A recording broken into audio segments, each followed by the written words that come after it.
O novo coronavírus chega ao Brasil no dia em que o número de novos casos no exterior supera pela primeira vez o número de novos casos na China. A Bolsa de São Paulo desaba depois de ser poupada durante o carnaval da queda generalizada nos mercados financeiros internacionais. O Ministério da Saúde confirmou hoje de manhã, depois de uma contraprova, que um homem de 61 anos que esteve na Itália é o primeiro caso da doença do novo coronavírus no Brasil. É também o primeiro caso na América do Sul. Agora, a Antártida é o único continente sem nenhum caso. Depois de críticas à reação tardia do regime comunista da China, que no primeiro momento tentou abafar a notícia, chegou a hora do coronavírus testar a resposta das democracias ao que cada vez mais parece uma pandemia. O ministro da Saúde, Luiz Henrique Mandetta, cobrou da Organização Mundial da Saúde, OMS, uma declaração de pandemia, o que permitiria mobilizar mais recursos para combater a doença. Até agora, a OMS considera a epidemia uma emergência global.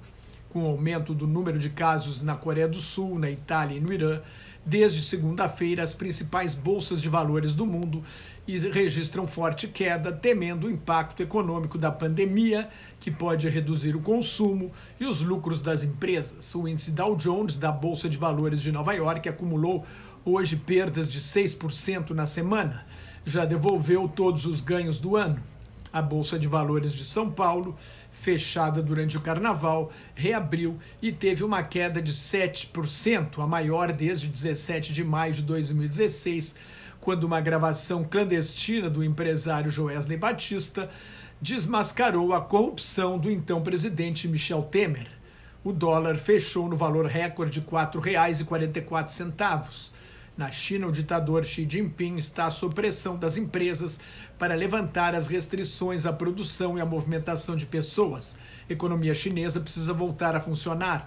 Cerca de 40% dos trabalhadores chineses são migrantes, não moram permanentemente na cidade onde trabalham. Mais de um terço dos que saíram das grandes cidades e centros industriais durante os feriados do Ano Novo Lunar Chinês voltaram.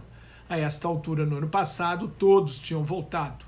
Muitos empresários e altos funcionários chineses duvidam da viabilidade da dupla missão que lhes foi confiada por Xi, conter a propagação do vírus numa guerra popular, enquanto mantém o crescimento econômico. A meta do regime comunista chinês é dobrar até o fim da década o valor do produto interno bruto de 14 trilhões de dólares no ano passado. Isso exige uma taxa de crescimento de 5,5% ao ano. A expectativa para este ano era de um avanço em torno de 6%. Na China, pelos cálculos preliminares, a epidemia deve reduzir o crescimento em pelo menos 1 ponto percentual. Mas a realidade é que ninguém sabe exatamente até onde vai a pandemia, o que impede qualquer cálculo preciso dos prejuízos.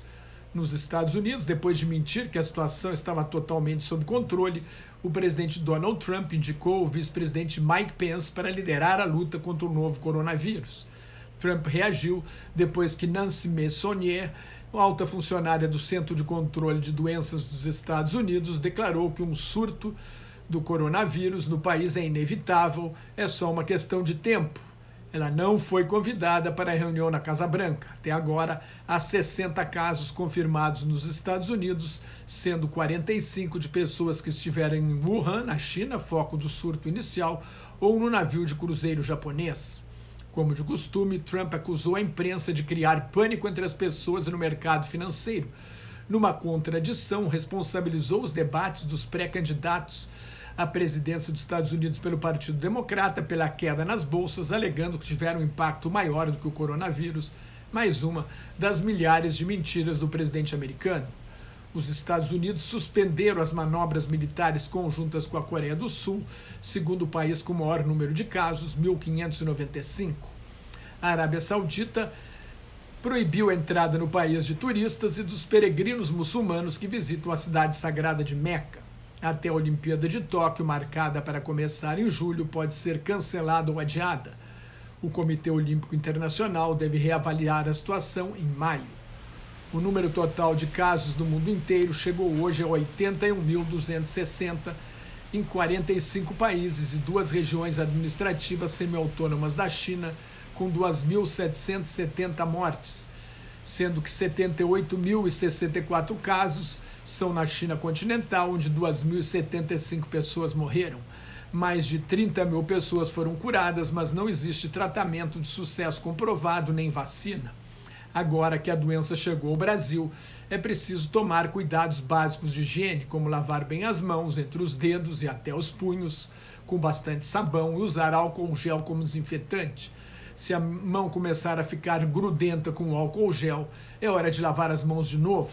As máscaras cirúrgicas devem ser usadas para evitar que a tosse e o espirro espalhem o vírus, que se transmite pelo ar como os vírus de uma gripe comum.